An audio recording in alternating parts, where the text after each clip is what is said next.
Somewhere over the rainbow, bluebirds fly. Being a child star isn't always the Hollywood dream it's cracked up to be. Which child star's story surprised you the most? Let us know in the comments. Number 10. Macaulay Culkin's awful father. With the release of Home Alone in 1990, a 10-year-old Macaulay Culkin instantly became one of the biggest stars in the world. I made my family disappear.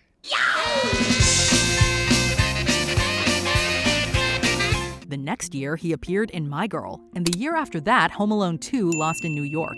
But as his fame grew, so too did what he says was his father's jealousy of his success. And ma'am, sometimes I do get into mischief. We all do. Culkin has described his father as cruel and violent, and he eventually took his parents to court to have them removed as managers of his trust fund. Did you have any say in whether or not you worked when you were young? Not really, no. Yeah. Like, it was, after a while, it became, like I said, a job, and it was, I never chose the projects. Unfortunately, cases of guardians mistreating their star youngins are not all that uncommon. The year before Culkin would star in Home Alone, former child star Gary Coleman had been successful in a lawsuit against his parents after claiming they'd been stealing from him. Number 9. Raven-Symone was body-shamed. Body shaming anyone is wrong, but doing it to a kid is just morally incomprehensible.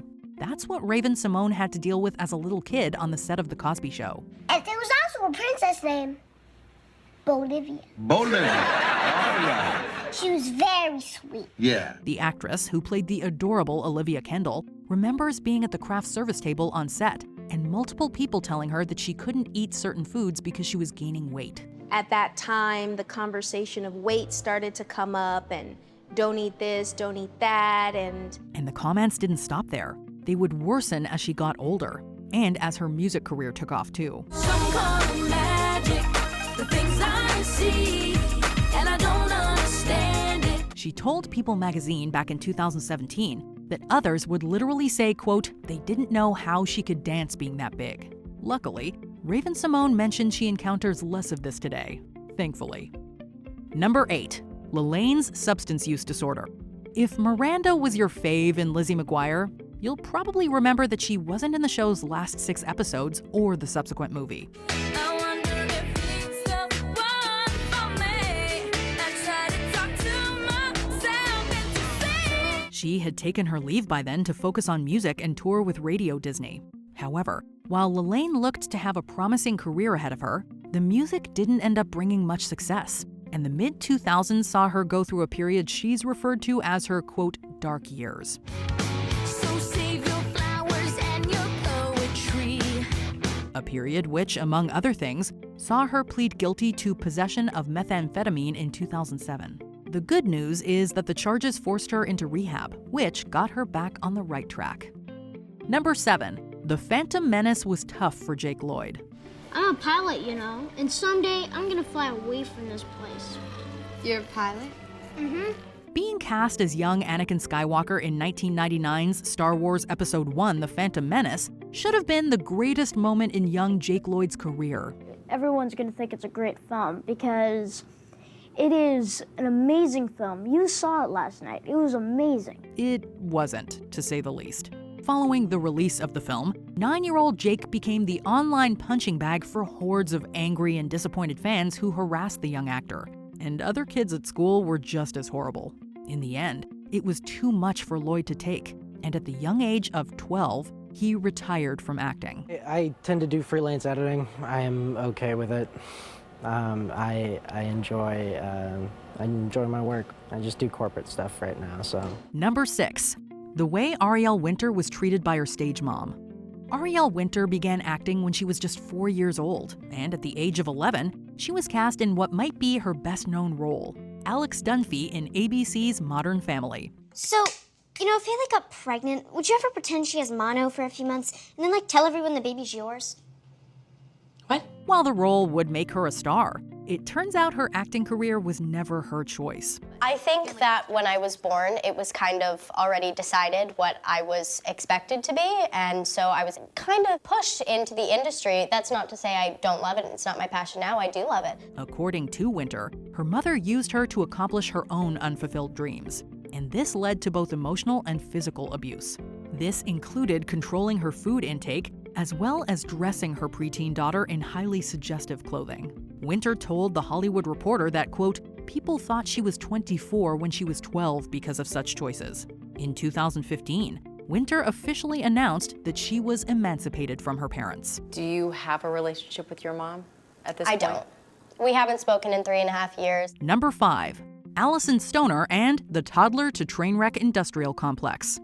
Before she was 15, Allison Stoner had appeared in Cheaper by the Dozen and its sequel, as well as Step Up. Can you do Running Man? You don't know nothing about that. She also had a handful of episodes of The Sweet Life of Zack and Cody under her belt. However, before she turned 15, she had also experienced the dark side of what Hollywood does to its child stars. In 2021, Stoner wrote an op-ed for People magazine entitled The Toddler to Trainwreck Industrial Complex, where she talks about how she was overworked beyond the legal limit for a minor, leading to malnourishment and an eating disorder. This whole dynamic can distort and exhaust even the healthiest of humans. Yet, each of us is forced to uphold a veneer, lest negative press reach our doorstep. She was also forced to work in dangerous on-set conditions and endured sexual harassment. The Toddler to Trainwreck pipeline is a notorious and thriving industrial complex around child entertainers. Number 4, Janette Mccartie was glad her mom died. Janette Mccartie got her acting career underway on Mad TV at just 8 years of age. Say something. You're old. Good one, Cass. By the time she was 15, she had appeared in numerous movies and TV series, and would start her run as Sam Puckett on the hit Nickelodeon show iCarly. What, I gotta finish chilling before I can talk? Yes, nice guys like girls with good manners. Fine. While on screen, McCartie looked to be leading a charmed life. Off screen, things could not have been more different. According to McCartie, her mother was emotionally and sexually abusive to her. She forced her into acting, taught a preteen McCartie about calorie restriction, and performed intimate bodily exams on her daughter while she was a teen. Stardom was never your dream. Whose dream was it? My mom's. I think she wanted me to have a better life than she had, but I also think her approach was very unhealthy and informed by her own lack of self-work. McCartie's memoir, released in 2022, was titled I'm Glad My Mom Died, which was also the name of her 2020 one-woman show. Number 3, Jackie Cogan's money-grubbing parents. Think you're mighty smart, don't you? I could lick you with one hand tied behind me if I wanted to. Then why don't you? Well, I will if you fool with me. In 1939, the state of California enacted the Child Actors Bill that, among other things, made the employers of child actors set aside 15% of their salary in a trust. The bill is probably better known as the Cogan Law, and the trust is often referred to as a Cogan account, named after the child actor who inspired the law, Jackie Cogan. After starring opposite Charlie Chaplin in The Kid, Cogan became a huge star, earning upwards of $4 million in movies and commercials.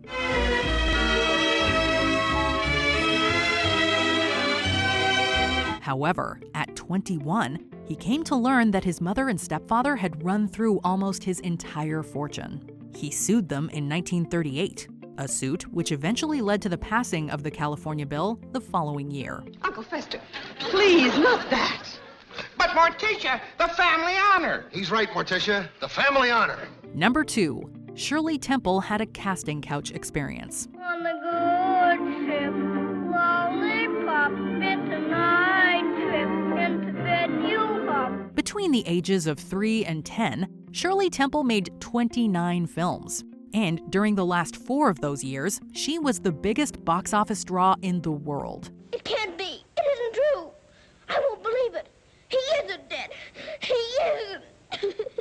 While we'd all like to remember her for her joyful personality and those adorable curls, her Her time as a child star was not as innocent as it should have been. We don't care if it's a hard winter, do we? There's wood to keep us warm and cheese to eat and lots of hay for Swally and Barely. The casting couch has a horrific place in the history of Hollywood. And unfortunately, a preteen Temple experienced it firsthand during a meeting with an MGM producer. And I thought he was a producer, but instead he was an exhibitor. Number 1. Judy Garland's awful experiences making The Wizard of Oz.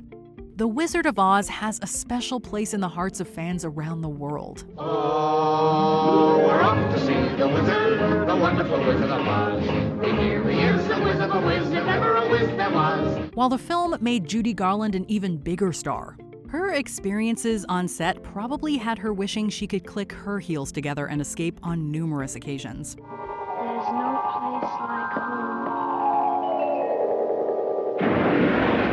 There's no place like home. There's no place like home. Garland was 16 when she was cast as Dorothy, but the studio needed her to look younger. Extreme, reprehensible measures were taken, including binding her chest and supplying her with Benzedrine tablets to keep her from gaining weight. There are also reports suggesting Garland had to deal with inappropriate comments about her body and other forms of sexual harassment. Did you enjoy this video? Check out these other clips from MsMojo, and be sure to subscribe and ring the bell to be notified about our latest videos.